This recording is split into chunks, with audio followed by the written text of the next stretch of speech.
Welcome to another episode of the Leading Life Podcast. I'm your host, Andy Zook, and here is where we're going to talk about helping you become a stronger leader in all aspects of your life. All right, here we go.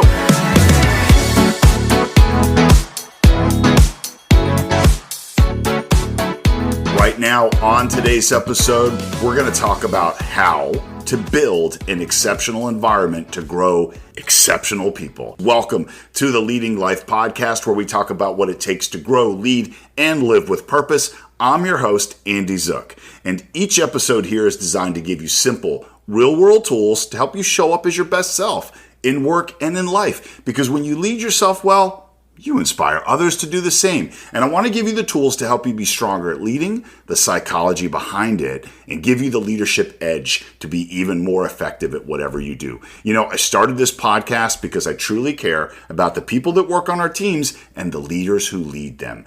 I'm here to share what I've learned from over 35 years of leadership, coaching, mentoring, and motivating teams. My examples and lessons are from the jobs I've had, my life, and growth myself. Today, we're going to talk about what makes someone truly exceptional. No, not just good, not just talented, but completely remarkable and exceptional. And I want to open up with a simple idea from Malcom Gladwell's book, The Outliers. And I will tell you that pretty much this episode is based on the concepts from his book and the research he did. Success is never an accident.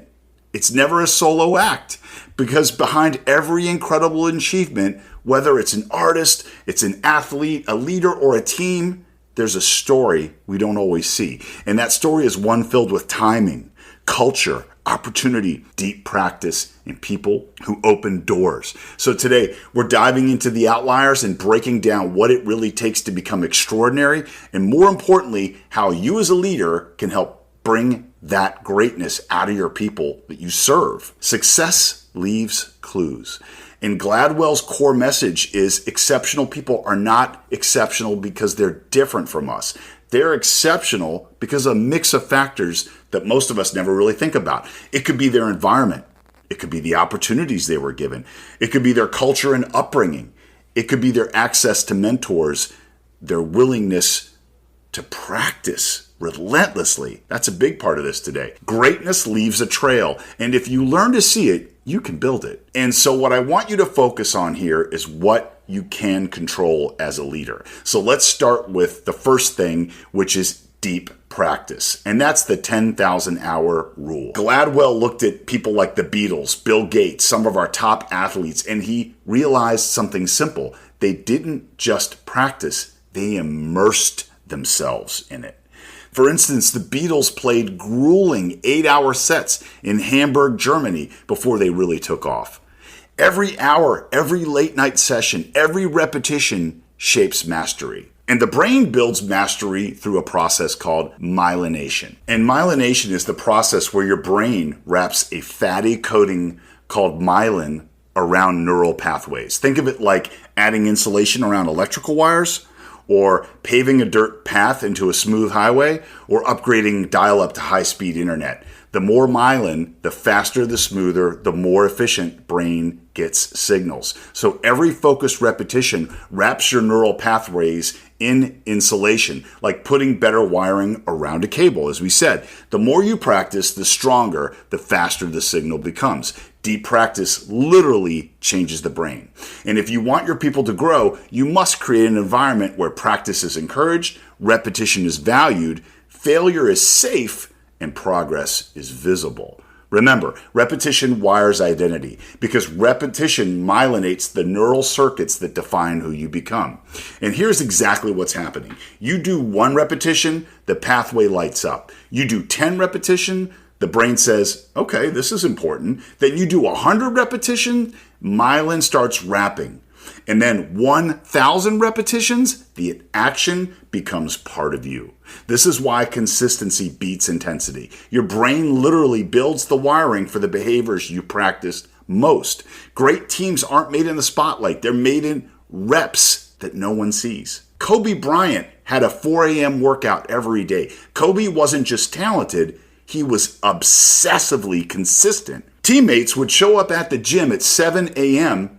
and Kobe would already be drenched in sweat. He practiced the same shot 100 times over and over, hundreds of times. He would make 480 shots before the team practice even started. Relentless practice created one of the most skilled players ever in basketball. Serena Williams. From age 4, Serena and Venus were on cracked courts in Compton, California, practicing drills their father had set up for them. They practiced in the heat. They practiced in the cold. They practiced before school, then after school. Serena's dominance? It's not luck. A childhood filled with repetition, discipline, and incredible consistency. It created this elite performance. How about Misty Copeland? Misty didn't even start ballet till age 13, and that's late by professional standards, but she practiced relentlessly, hours and hours every day, extra conditioning, repeated moves until perfection,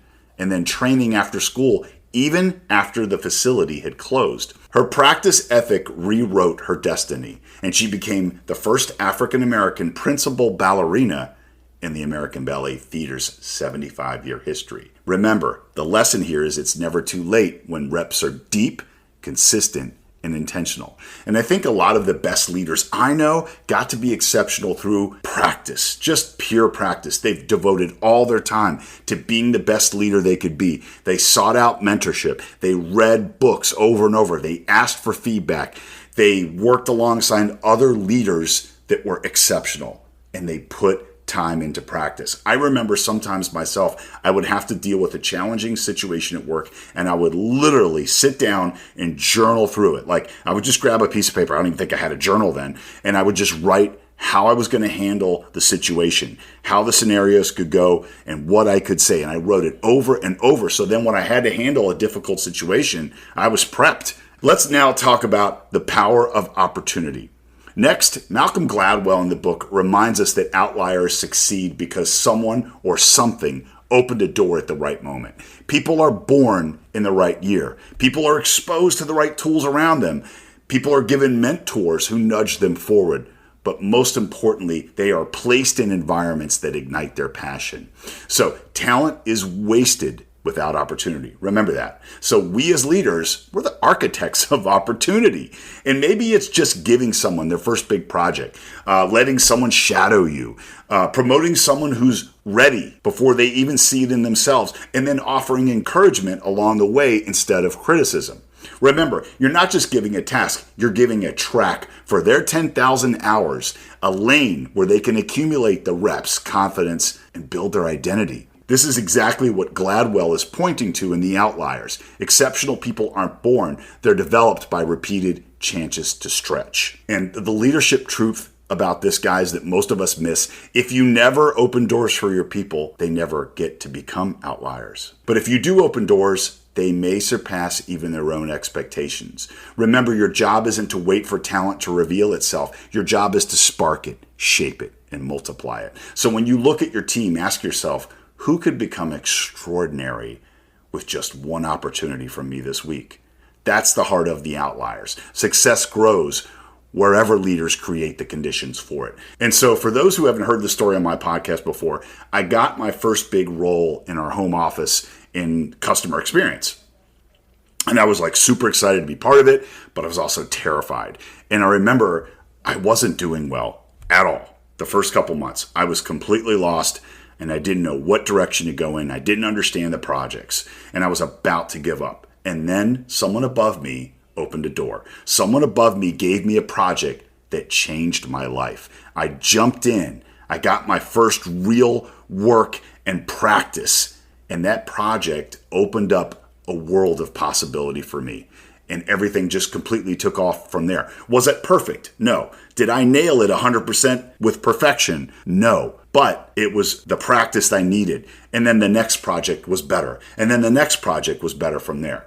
And my gratitude for that leader that gave me that project could never be stated enough. It opened up a world for me. And remember, you have that power. Just one opportunity can change the trajectory of someone's life. And I guarantee you, someone listening right now could become an outlier if they had that one person say, hey, I believe in you. Let's try this together. Be that person. All right, let's talk about where we come from and how that matters. Gladwell also talks about cultural legacies, the invisible habits, the beliefs, the communication patterns we inherit from our families, communities, and upbringing. Sometimes these legacies help us, sometimes they can limit us. And every person on your team is shaped by stories that they didn't choose. And that's why I'm talking about this. Some grew up in environments where mistakes were punished. Some may have been raised to stay quiet around authority. Some others on your team had to be fiercely independent. Others were taught that their voice didn't even matter at all. So when a leader doesn't understand the stories behind their people, they misjudge behavior. Human beings run on scripts created early in our lives. Leaders can help rewrite those scripts. So this is becoming uncontrollable for you. We can't influence the past from where we meet our people, but we certainly can help build the future for them. So remember, modeling calm and respectful communication is key. Asking about background and their perspective on things. Making sure your voice is encouraging and building autonomy and confidence.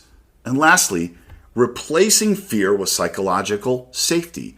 You don't just manage people, you manage their histories that walk into the room with them. All right, so let's talk about now meaningful work and why it matters. Another major theme in the Outliers is that people thrive when their work feels meaningful. Gladwell describes meaningful work as having autonomy, complexity, and a clear connection between effort and reward. So when people feel like they're contributing to something that matters, their performance just skyrockets. We've all seen that. The meaning itself activates the brain's reward system in a sustainable way. And it creates dopamine, not just from winning, but from progress. People feel energized. They feel hopeful. They feel the ownership. So if you want outliers on your team, show them how their work matters. Give them enough complexity to stay challenged. Celebrate effort, not just outcomes, and help them see progress, not perfection. So people aren't motivated by pressure, but they're motivated by purpose. All right, let's talk about support systems and why they're important. One of the most misunderstood ideas in Outliers is that success is purely the result of individual talent and discipline. Gladwell flips that on his head. He shows us that behind every extraordinary performer, there's an extraordinary support system. So you want to create this for your people as well. The Beatles had Hamburg. Bill Gates had unlimited computer time at Lakeside School. Athletes had parents driving them to 5 a.m. practices. Writers had teachers who encouraged them. Leaders had mentors who opened doors. Here's the truth. Nobody becomes an outlier without a circle that believes in them before the world does. Skill matters, talent matters, practice matters, but support is the multiplier. It's the infrastructure behind greatness. So when we look closely at people we admire, the high achievers, the innovators, the once-in-a-generation talents, we almost always find someone behind them who believed before the evidence was even clear. They provided emotional stability during doubt. They gave them permission to dream bigger. They created space for practice and growth. They reframed failure into feedback, and they held them accountable with love. Even the most extraordinary, legendary stories aren't solo projects. They are collaborations. And here is where this becomes important to your leadership. As a leader, you become the support system that produces someone's breakthrough. You can be the mentor who gives reassurance, the manager who gives opportunity, the coach who sees the potential, the leader who says, I've got you, now go and try. Employees don't just need a chance, they need a champion. And they need someone to steady the ship when self-doubt hits. And self-doubt hits us all. No one's immune from it. So be that one who reminds them you're not alone in this. Be that one who says, I can help you practice. I'm going to walk this with you. Or even better, let's build this together. And here's the most beautiful part. Support systems don't just make outliers. They make people feel safe enough to become the best versions of themselves. People don't grow in fear. They grow in safety. They grow in encouragement. They grow around people who believe in the possibility of them. So when you look at your team, ask yourself, am I just managing them or am I supporting them into their next level? Because no matter how talented someone is, without a support system, their potential can lock up. But with a strong support system, they become an outlier. All right, so let's put this all together for your leadership edge this episode.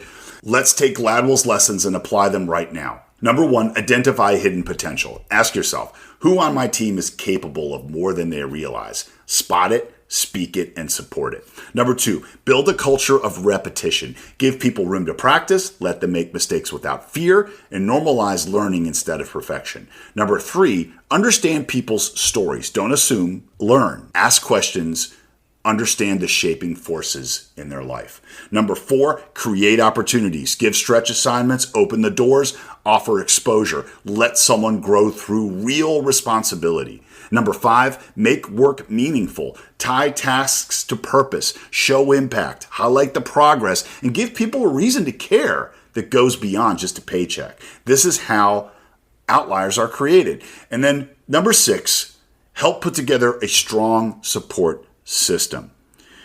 Make sure they get a mentor if it's not you, somebody else that can work with them, a buddy system so they have an accountability partner.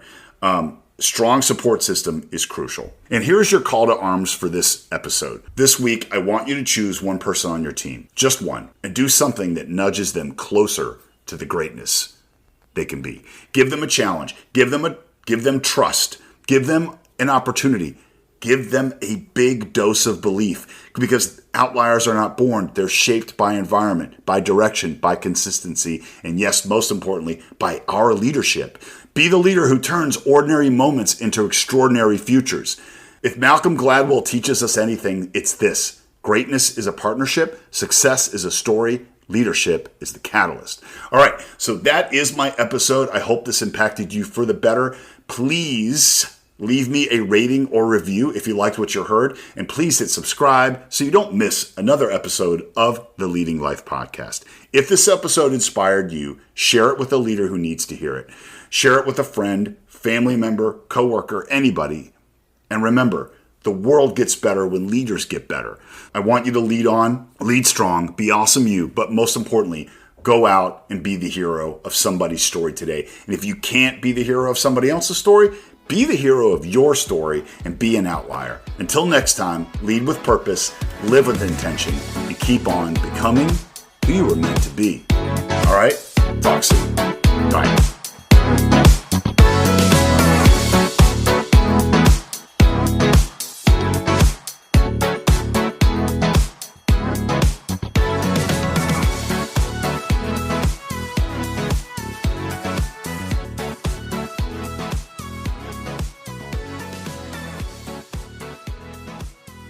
So, a couple other quick bite takeaways from the outliers is, remember, success is rarely about genius. It's about access.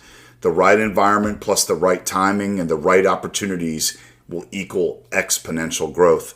And remember, people don't rise to the level of their talent. They rise to the level of their support. Behind every outlier is someone who opened a door. Lastly, repetition beats raw skill. Don't forget, the 10,000 hour rule isn't magic. It's consistency multiplied over years. Talk to you soon. Take care. Bye.